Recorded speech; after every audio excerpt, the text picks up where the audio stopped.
In this lesson, I'm going to explain how you can customize text using strokes, fill, sheens, and drop shadows.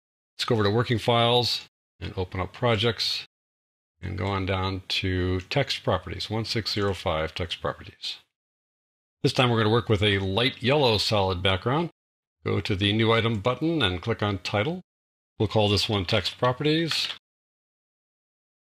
All right, we can turn on the background or not. The background shows yellow, otherwise you can turn it off and look at the transparency, whatever you feel good about. Let's add some text. You have the Type tool selected by default. Just click Anywhere. Type in text. That's the default font for me, the first one in the alphabetical order. I'm going to switch over to this font here, this style, to make it simple, and I'm going to make it really large. I'm going to take the upper right-hand corner here and drag it to the upper right-hand corner there. Take the lower left-hand corner and drag it down so we can see what we're doing here as we work on this text. Now, we don't need to worry about transform. That's more about its location here. We'll just close that out. And I'm not concerned about these font properties. In other words, how the text is laid out like that. So I'll close that down to give us some real estate here. We're going to start with fill. Right now, this is the simplest style. It just has white, solid fill and nothing else. No strokes, no shadows, nothing else. So let's change that. Starting with the fill type. You see it's a solid. It's also 3 different gradients and 3 other guys. Now, the bevel doesn't really work all that well. It's pretty tricky. And Illuminate and Ghost require shadows to work properly. So I'm going to skip these 3. If you want to find out more about them, feel free to check that out in the help file. We're going to look at the gradients. So I'll start with the linear gradient. Linear gradient is a 2-color gradient, and here are the 2 so-called color stops. The one that's blue like that means it's active. Over here, I'll make that active. Whichever one is active, then you can choose the color down here at the color stop color. You click on the color swatch there to do that. Opens up the color picker.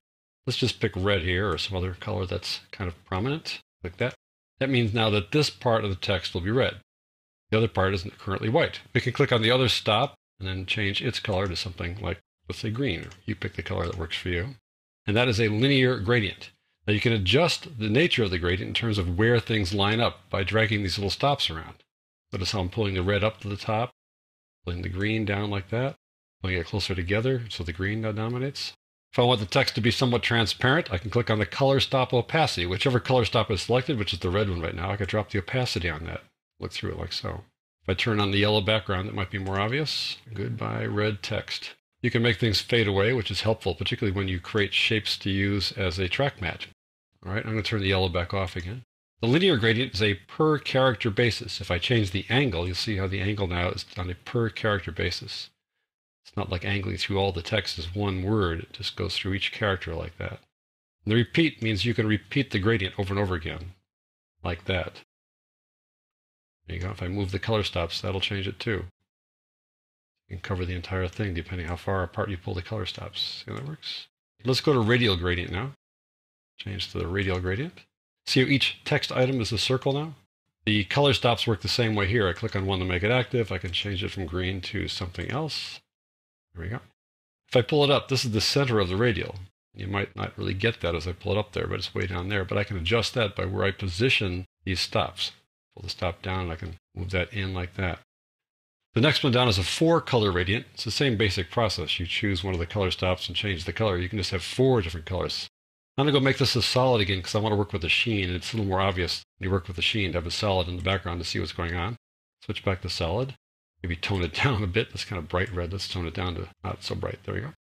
I'm going to add a sheen now. If I click on that, nothing will happen. I need to describe the sheen. Open this up. I want to describe the sheen in terms of its size. Now, a sheen is just kind of a line. You'll see that in a second.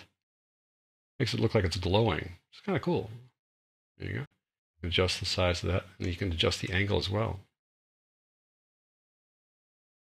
The offset means how far up and down the text is it. There we go. Change the color as well. I'm going to save texture for the next lesson, so I'm going to close this down now. Turn off sheen for the time being so we can kind of focus on the rest of these things here. You can add strokes, either inner or outer strokes. A stroke is an outline that goes around the text, either on the inside of the text or the outside of the text. Click Add. It adds 1 outer stroke. And default, it's 10 pixels wide, it's black, and it's an edge, as it's called. There are 3 kinds of strokes. There's depth, edge, and drop face. Depth looks like that, which gives it kind of a 3D feel. And drop face, well, what happened there, right? Drop face is like a drop shadow. It's just hiding back there. If I change the magnitude, you'll see it's back there like that. I'm going to go back to edge for now, though. So we have black now as the stroke. Let's change that by clicking on the color swatch there, and I'm going to make it blue by clicking here and clicking there and clicking OK.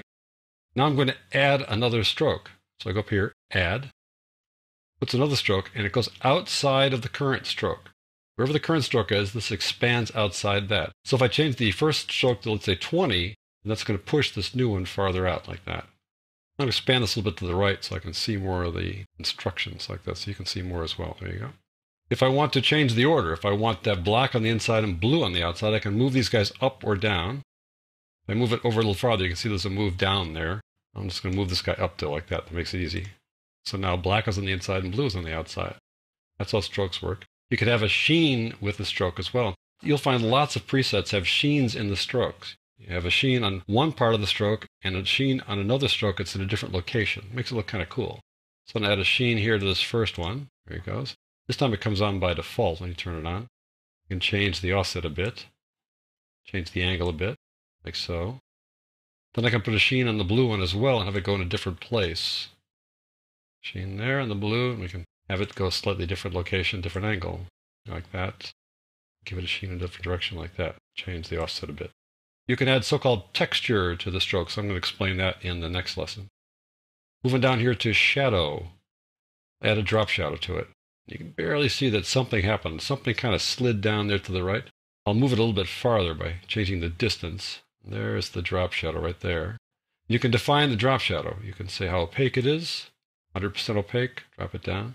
So I want to change the angle. Right now it says minus 234, and it's kind of going down here where I think it would be like positive 135. But the way that angles work with text is just a little odd.